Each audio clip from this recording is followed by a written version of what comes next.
BNP কর্মীদের জন্য ক্ষতিপূরণ চাইলেন আমির খসরু।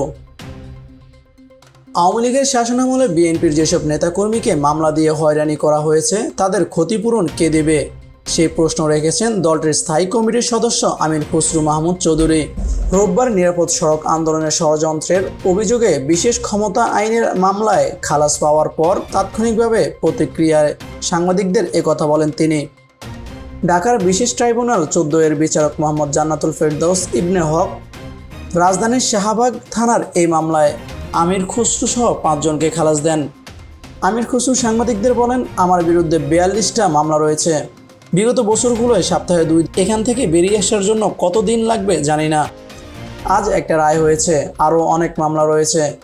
তিনি বলেন, বাংলাদেশ শুধু আমি না, বিএনপির 60 লাখের অধিক নেতাকর্মীর বিরুদ্ধে মিথ্যা মামলা দিয়ে হয়রানি করা হয়েছে, তাদের জেলে নেওয়া হয়েছে, গুম খুন করা হয়েছে, তাদের বাড়ি ছাড়তে হয়েছে, চাকরি ব্যবসা ছাড়তে হয়েছে। বিএনপির এই জ্যেষ্ঠ নেতা বলেন, এই লোকগুলোর কি হবে, তাদের ক্ষতিপূরণ কে দেবে, রাষ্ট্র কি এগুলোর ক্ষতিপূরণ দেবে? তাদের সম্পর্কে তো কোনো কথা শুনতে পাচ্ছি না। বিএনপির 60 লাখের অধিক নেতাকর্মীর বিরুদ্ধে মিথ্যা মামলা দিয়ে হয়রানি করা হয়েছে, তাদের জেলে নেওয়া হয়েছে, গুম খুন করা হয়েছে, তাদের বাড়ি ছাড়তে হয়েছে, চাকরি ব্যবসা ছাড়তে হয়েছে। বিএনপির এই জ্যেষ্ঠ নেতা বলেন, এই লোকগুলোর কি হবে, তাদের ক্ষতিপূরণ কে দেবে, রাষ্ট্র কি এগুলোর ক্ষতিপূরণ দেবে? তাদের সম্পর্কে তো কোনো কথা শুনতে পাচ্ছি না।